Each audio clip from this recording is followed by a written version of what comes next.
Boa noite a todos.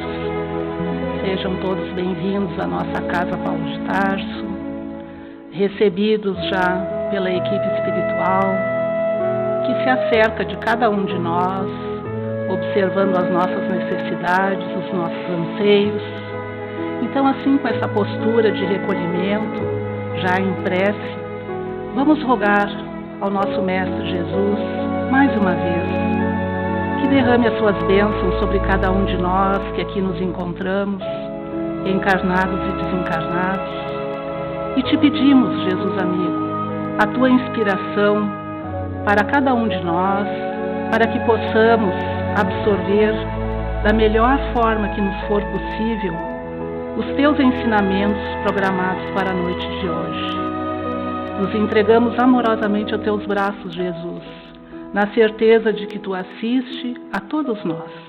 Envolve também nas tuas harmonias o nosso irmão Érico, para que ele transmita a mensagem preparada para essa noite e que todos nós, ao sair daqui, estejamos nos sentindo mais harmonizados, mais equilibrados, mais perto da companhia de Jesus.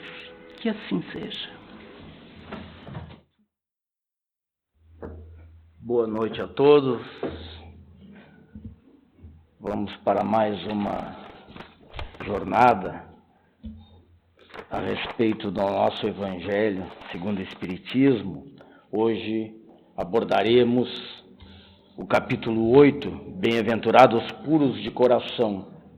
Falaremos sobre a simplicidade e a pureza de coração. Iniciamos com a passagem que está em Mateus capítulo 5, versículo 8, onde Jesus diz: bem-aventurados puros de coração, porque eles verão a Deus.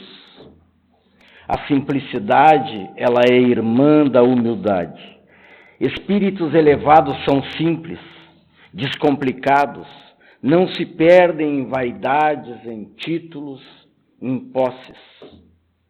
Emmanuel nos recorda que a simplicidade é o reflexo da alma que se libertou do supérfluo, daquele que não vive o poder, o título, mas que vive a essência, voltado para a sua vida como espírito imortal. Vivemos numa sociedade que valoriza o acúmulo de bens materiais, que valoriza a aparência, o status, onde a pureza e a simplicidade, muitas vezes, são vistos como fraqueza.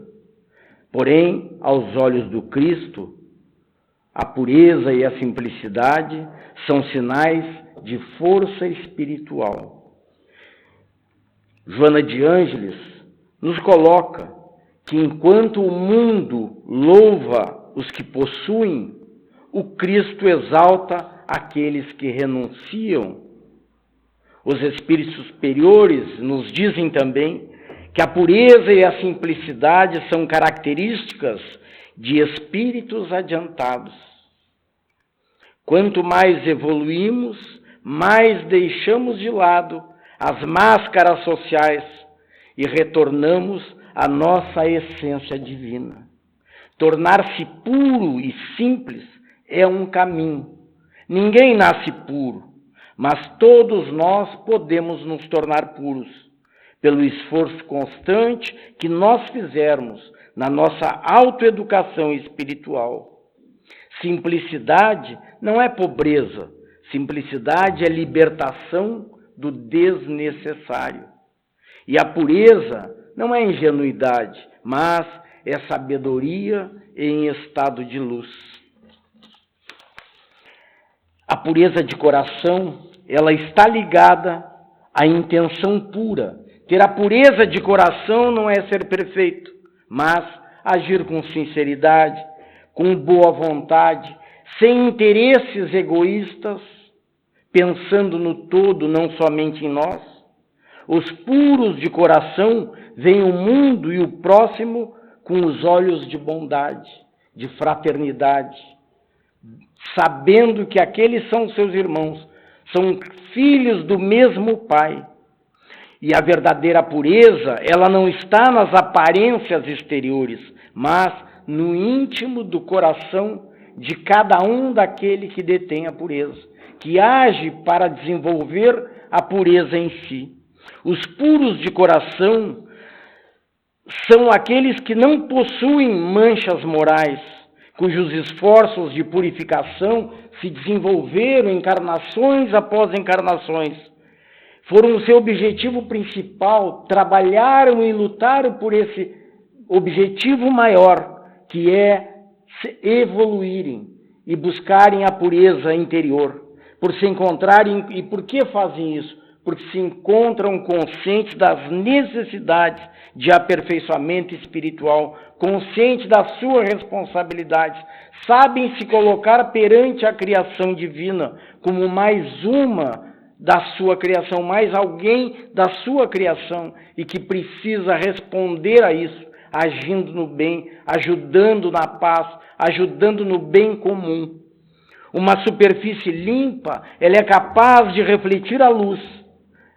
Quanto mais límpida ela for, mais nítido o reflexo. Da mesma forma, um coração puro, ele reflete melhor a luz divina. Por isso a necessidade de trabalharmos na nossa renovação íntima, na busca de atitudes mais dignas, condizentes com a nossa condição de filhos de Deus. A pureza de coração liberta ou escraviza o homem, conforme a natureza positiva ou negativa da sua atitude mental. E nós estamos aqui na Terra num processo evolutivo em que o nosso livre-arbítrio é a chave do nosso céu ou do nosso inferno. Então, a Ana Luz sempre reforça nas palestras dela que nós sempre, além dos princípios da doutrina espírita, nós temos duas leis, que é o livre-arbítrio e a responsabilidade sobre a nossa existência, né? A lei de causa e efeito, ela fala sempre, né? Então, o livre-arbítrio é importantíssimo para nós que estamos nesse processo evolutivo, porque é através do nosso livre-arbítrio que é a chave do nosso céu ou do nosso inferno, aqui na Terra mesmo, né? Que nós vamos avançar ou estagnar na nossa caminhada, porque a má utilização do nosso livre-arbítrio nos macula, mancha, marca negativamente o nosso perispírito, fazendo com que nós gravitemos em torno de espíritos impuros, imperfeitos, em razão da lei de afinidade. Sabemos que quando pensamos mal, atraímos espíritos de inferior qualidade. Se pensamos bem, se agimos no bem, espíritos melhores são atraídos pelo nosso pensamento. É uma lei da física, sintonia vibracional. E pela asepsia dos nossos pensamentos, pela limpeza que nós podemos fazer em nossos pensamentos, da mesma forma que, como pela cuidado, busca, seleção das nossas atitudes, nós nos tornamos a cada dia melhores, se tivermos esse desejo e esta preocupação, porque não depende de Deus, não depende dos bons espíritos, mas depende do nosso trabalho, porque criados simples e imperfeitos, ignorantes como fomos, precisamos do nosso próprio esforço para galgarmos condições de espíritos melhores. Quando o nosso livre-arbítrio não está sintonizado no bem, não está bem sintonizado, é como se estivéssemos num ambiente opaco que não nos permite ver a Deus. Mas se ao contrário, nós sintonizamos com a consciência cósmica do universo, a nossa visão se torna transparente e nós vemos Deus em todas as coisas. Nós vemos Deus numa criança, nós vemos Deus na natureza, num animal, na beleza que é a vida, num astro, no sol radiante, num dia bonito, na chuva que cai. Isso depende tudo da nossa pureza de coração, das nossas intenções maiores, né? Então, quando nós temos essa sintonia com as coisas melhores, Deus se torna onipresente. Em tudo nós vemos Deus. A pureza de coração, nós podemos ver então, deduzir que ela produz uma espécie de clarividência, nos abre a mente para as coisas, nos torna integrados em toda a criação divina. Um coração limpo, no dizer evangélico, é o sentimento destituído de maldade, capaz de perceber, de sentir e de operar no bem, na prática da caridade e no amor ao próximo. O pensamento do homem é a locomotiva da sua vida. Se seu pensamento reflete aquilo que seu coração está cheio, então quando ele pensa bem ou pensa mal, é aonde a sua vida será conduzida por essa locomotiva que é o seu pensamento. Se o seu pensamento segue nos trilhos errados, toda a sua vida segue para o mesmo caminho do erro. Então, para tanto é necessário que nós busquemos a cada dia a mudança dos nossos comportamentos, que nós tenhamos em mente a necessidade de vigiarmos a nossa fala, o nosso pensamento, as nossas ações. É importante que nós ajustemos a nossa existência aos princípios evangélicos, aos princípios espíritas, incorporando esses ensinamentos como uma regra de conduta, para mantermos o coração limpo e refletir sempre a grandeza e a bondade do Criador.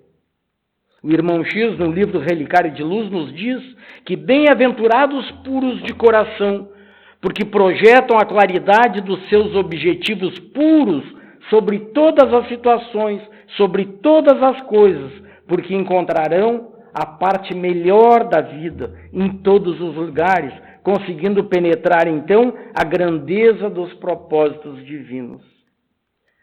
Santo Agostinho, todos sabem quem é, esse santo da Igreja Católica, né? Santo Agostinho se converteu ao cristianismo com 30 e poucos anos de idade, mas a sua juventude foi marcada por muitos desacertos, uma juventude promíscua, com muitos desregramentos, era um boêmio, né? Mas quando se converteu, ele lá conversando com Deus, e não é que ele tenha ido lá na frente de Deus, aquele velhinho de barba branca, mas ele conversando intimamente com Deus, ele pergunta: onde tu estavas quando eu vivia nos meus pecados? Santo Agostinho pergunta. E Deus lhe responde, quer dizer, ele ouve internamente a voz de Deus, que dizia: eu estava no meio do teu coração, estava sempre presente a ti, mas tu estavas ausente de mim. Tu fazias de conta que eu estava ausente para viver os teus pecados. E aí eu pergunto aos meus queridos irmãos, nós não fazemos a mesma coisa? Quando queremos pegar a estrada errada, o caminho errado, dar vazão às nossas tendências inferiores, nós não fechamos os olhos e tapamos os ouvidos, fazendo de conta que Deus não está ali, mas Deus está em toda parte, Deus está dentro de nós. E como é que nós pegamos o caminho errado? Fazemos que nem Santo Agostinho. Então, para nós melhor entendermos a presença de Deus no universo, nós precisamos abandonar essa ideia do Deus patriarca, aquele velhinho de barbas brancas lá sentado no trono celeste, comandando os anjos, determinando castigos aos maus e venturas aos bons. Allan Kardec, quando iniciou a codificação da doutrina espírita, no primeiro livro, o Livro dos Espíritos, na primeira pergunta, ele pergunta aos benfeitores, aos venerandos espíritos: que é Deus? Não disse o que é Deus, nem quem é Deus. Que é Deus? Que é diferente. Porque nós não temos ainda a condição de entendermos a natureza de Deus. E eles responderam: inteligência suprema, causa primária de todas as coisas. Deus é a mente criadora, a consciência cósmica que construiu o universo e que sustenta a vida. E nós estamos mergulhados em seu seio como peixes no oceano. E quanto mais nós nos ligarmos aos valores espirituais, mais nós nos aproximamos de Deus. Francisco de Assis, o São Francisco, possuía uma consciência cósmica tão grande, tão ampla a respeito de Deus, da sua integração, que ele via em tudo seus irmãos. Irmã lua, irmão sol, irmã árvore. Tudo era porque ele se sentia igualmente criado por Deus, como todas as outras coisas, que não foram construção divina, não foram construção de Deus, então foram construção divina, tal qual ele se sentia. E nós, para conseguirmos um estágio tão elevado de espiritualidade, é preciso termos puro coração, ou seja, termos a ausência de sentimentos inferiores, ódio, raiva, inveja, ressentimentos, egoísmos. A pureza de coração é inseparável da humildade e da simplicidade. Por isto, Jesus tomou a infância como emblema desta pureza.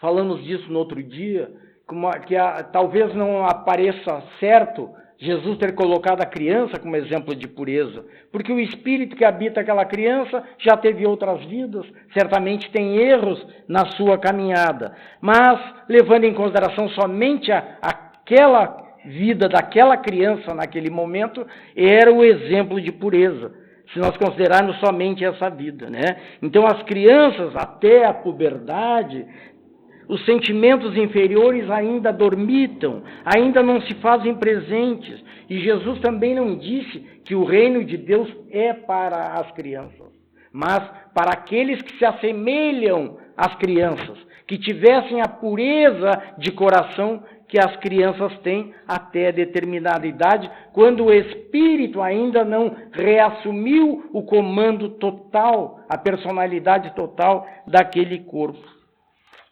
Então, tudo é sábio na obra de Deus. E o Espírito se reveste por um tempo da túnica da inocência.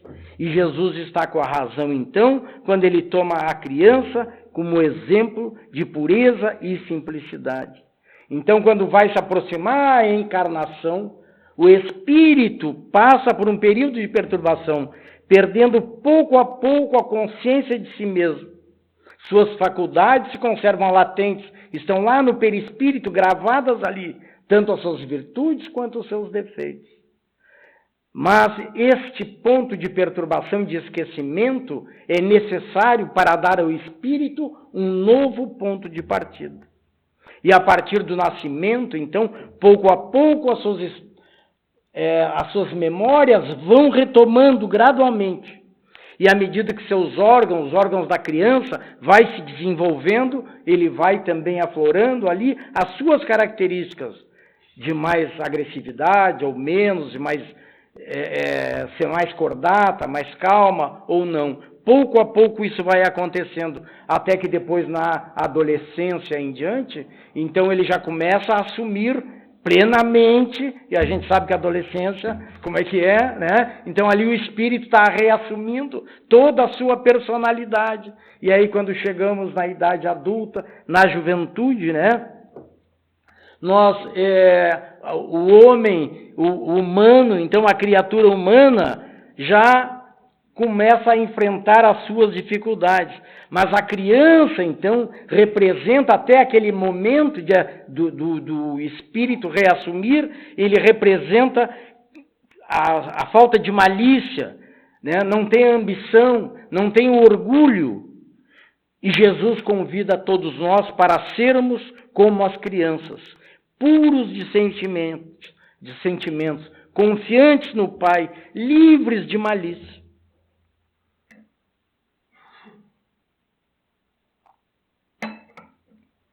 Aí, então, quando chegamos na idade adulta, vem a maturidade, a integração com a vida social, a necessidade de buscarmos o sustento, as paixões afloram, os vícios, os defeitos que trazemos hereditariamente de encarnações passadas, e nós, então, ficamos envolvidos também pela religiosidade não muito esclarecida, onde nós somos todos até então esclarecidos a respeito de um Deus que castigava, que condenava para o inferno, dependendo dos erros que cometíamos, que nós iríamos purgar, sofrer o resto da eternidade. Então, todos esses conflitos que a gente traz quando chega na idade adulta, as paixões que afloram, a necessidade, nós, na maioria das vezes, nos deixamos acomodar pelas fraquezas que trazemos e deixamos a religiosidade de lado, a busca da espiritualidade, e nos acomodamos, levando uma vida sem religião. Qual é a tua religião? Eu sou católico, mas não sou praticante. Eu sou espírita, mas não sou praticante. Não tem como ser, mas vamos lá. Então, as pessoas ficam nesse limbo, né? E surge, então, o tipo comum na humanidade, que é a grande maioria dos indivíduos na Terra, que defende o valor do bem, mas que com facilidade se detém no mal. Alguém que acredita nos valores morais, mas nem sempre age com moralidade. Porque buscamos os nossos interesses e, às vezes, fechamos os olhos e os ouvidos para Deus que está dentro de nós. E a nossa pureza de coração vai para o beleléu. Né? Somos atualmente o mesmo que os fariseus da época do Cristo, preocupados com as aparências, mas descuidados da nossa essência. Ninguém pode ver eu brigando com a Marinês. Ninguém pode ver eu xingando ali na rua, na frente dos outros, em público, eu tomo uma atitude. Mas, na intimidade, nem sempre eu ajo da mesma maneira. O fariseu, não é? Surgindo assim a grande insatisfação do homem na terra, a perda da tranquilidade, a angústia existencial, que são marcados por essa incapacidade de nós orar, de nos sentirmos a espiritualidade, de nos conectarmos a esse todo universal, a Deus, tornando-se para nós, muitas vezes, a vida um fardo difícil de ser carregado. Vem a depressão, vem as dores, os sofrimentos íntimos, doenças psíquicas, e muitas pessoas buscam, então, o suicídio. Precisamos buscar a pureza de coração. Precisamos buscar a simplicidade da vida. Entender quem somos aqui. No passado, as criaturas buscavam a pureza de coração se lixando quando cometiam erros, quando tinham desejos impróprios, menos nobres, se chicoteavam, se siliciavam, mergulhavam em água fria, iam para os mosteiros para fugir do convívio social, para não cair nos desejos, nas fraquezas que a vida adulta lhe oferecia, iam para as montanhas para tentar chegar mais perto de Deus. Mas o máximo que aquelas pessoas aprenderam foi que nem se siliciando, nem fugindo do convívio social, eles alcançaram a condição de estar mais espiritualizados ou mais perto de Deus.